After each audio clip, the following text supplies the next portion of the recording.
नमस्कार मंडळी, श्री स्वामी समर्थ. तुमचं तन्वी किचन कट्टा या यूट्यूब चॅनलवर तुमचं अगदी मनापासून स्वागत आहे. तर तुम्हाला रेसिपी पाहून समजलंच असेल, आज मी प्रजासत्ताक दिनानिमित्त छान अशी ट्रायकलर रेसिपी येथे तयार केलेली आहे. चला तर वेळ न घालवता आपण रेसिपीकडे वळूया. व्हिडिओ कुठेही स्किप न करता संपूर्ण पहा. सर्वात प्रथम मी येथे अर्धा गाजर घेतलेला आहे. हा गाजर स्वच्छ धुवून त्याला किसून घेतलेला आहे, कारण की आपण येथे ट्राय कलर जे आपण बनवणार आहोत ते आपण येथे नॅचरल कलर वापरणार आहोत. त्यासाठी मी कोणतेच फूड कलर वापरलेले नाही.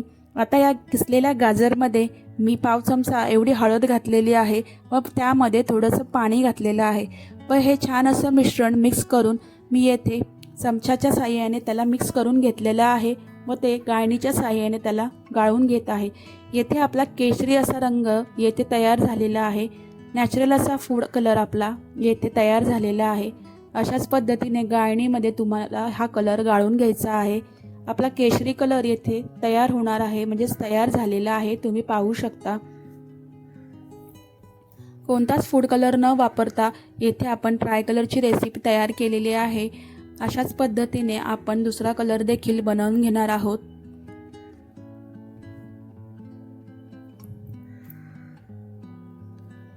त्यानंतर आपण मिक्सरच्या भांड्यामध्ये पालक आहे त्याची पानं स्वच्छ धुवून त्याची बारीक अशी प्युरी करून घेणार आहोत. ही प्युरी करून घेतलेली आहे. ही देखील आपण गाळणीमध्ये आता गाळून घेणार आहोत. त्यानंतर आपल्याला येथे नॅचरल हिरवा कलर येथे आपला तयार झालेला आहे. अशाच पद्धतीने आपण हा पल्प गाळून घेणार आहोत व त्यानंतर आपले येथे दोन कलर तयार झालेले आहेत. एक म्हणजे केशरी, दुसरा म्हणजे हिरवा. असे आपले नॅचरल दोन कलर तयार झालेले आहेत. आता एका बाउलमध्ये आपण 2 कप एवढा बारीक रवा घेणार आहोत व त्या रव्यामध्ये आपण 1 कप एवढं दही घालणार आहोत.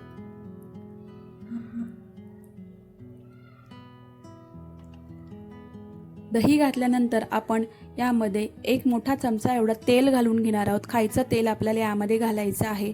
त्यानंतर यामध्ये चवीनुसार मीठ घालायचं आहे व त्यानंतर यामध्ये चवीनुसार आपल्याला 1 चमचा एवढी साखर घालायची आहे व हे मिश्रण छान असं मिक्स करून घ्यायचं आहे.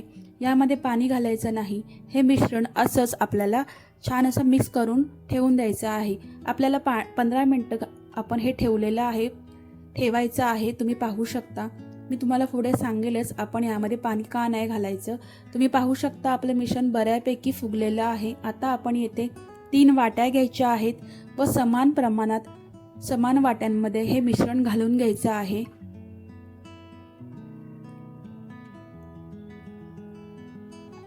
सर्व मिश्रण आपण 3 वाट्यांमध्ये घालून घेतलेलं आहे. आता जो आपण कलर्स आपले तयार केलेले आहेत ते कलर आता आपण येथे वापरायचे आहेत.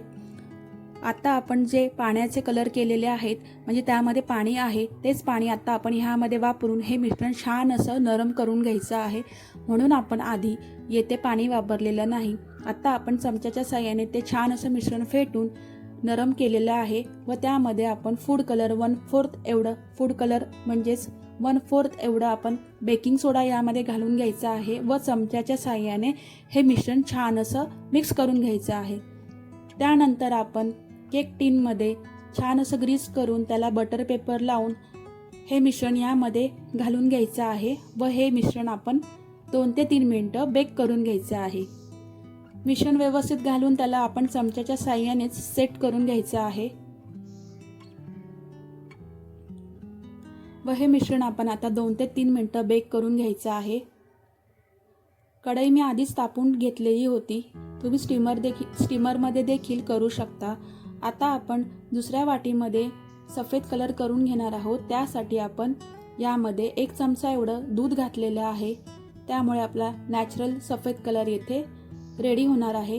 तुम्ही वाटल्यास त्यामध्ये थोडं पाणी घालून मिश्रण छान असं फेटून घेऊ शकता. बघू शकता आपलं येथे मिश्रण छान असं बेक झालेलं आहे. यामध्ये आता आपल्याला 1/4 एवढं बेकिंग सोडा वापरून हे मिश्रण छान असं फेटून घ्यायचं आहे. त्यानंतर जे मिश्रण आपलं बेक झालेलं आहे त्यामध्ये आपण आता हे जे मिश्रण आहे ते घालून घेणार आहोत. सेकंड लेयर जो आहे आपण व्हाईटवाला तो यामध्ये आता घालून घ्यायचा आहे. तो देखील आता आपण बेक करायला ठेवायचा आहे. तो देखील 2 ते 4 मिनिटं बेक करून घ्यायचा आहे. त्यानंतर आपण तिसरा जो कलर आहे केशरी कलर तो आता आपण यामध्ये घालून घेणार आहोत व हे मिश्रण छान असं फेटून घेतलेलं आहे. त्यामध्ये मी 1/4 एवढं बेकिंग सोडा घातलेला आहे व ते चमच्याच्या साहाय्याने मिश्रण छान असं फेटून घेतलेलं आहे. हे मिश्रण देखील आपण आता सेकंड आपलं मिश्रण छान असं शिजलेलं होतं त्यावरती आपण थर्ड ही लेयर आपण परत लावून घ्यायची आहे, सेट करून घ्यायचं आहे. आता मात्र हे तिन्ही लेयर आपले झालेले आहेत. यावरती आपण झाकण ठेवून हे आता आपल्याला 5 ते 7 मिनिटं छान असं बेक करून घ्यायचं आहे. बघू शकता आपला ट्राय कलर खमंग ढोकळा इथे रेडी झालेला आहे. त्याला आता आपण थोडंसं आता आपण हे सर्व बटर पेपर काढून छान असं आपला ढोकळा इथे रेडी झालेला आहे. आता आपण यावरती घालण्यासाठी गोड असं मिश्रण तयार करत आहोत. म्हणजेच अर्धा कप पाणी घालून त्यामध्ये 2 चमचे एवढी साखर घालून मी हे मिश्रण 1.5 मिनिटं उकळवून घेतलेलं आहे. आता आपण फोडणीची तयारी करूया. 2 चमचे एवढं तेल घालून मी यामध्ये मोहरी घातलेली आहे व तसेच 5 ते 6 मी हिरव्या मिरच्या घातलेल्या आहेत व कढीपत्ता घातलेला आहे. आपली फोडणी येथे तयार झालेली आहे. आता आपण जे गोड पाणी केलेलं आहे ते चमच्याच्या साहाय्याने यामध्ये आधी हळूहळूपणे घालून घ्यायचं आहे व त्यानंतर जी आपण फोडणी केलेली आहे ती यावरती घालून घ्यायची आहे. बघू शकता आपला ट्राय कलर रेसिपी झटपट असा खमंग ढोकळा इथे तयार झालेला आहे. तर रेसिपी नक्की कशी वाटली कमेंट करून सांगा. व्हिडिओ आवडल्यास लाईक करा आणि व्हिडिओ शेवटपर्यंत पाहिल्याबद्दल धन्यवाद. स्वस्त रहा, मस्त रहा. Bye bye. भेटूया नेक्स्ट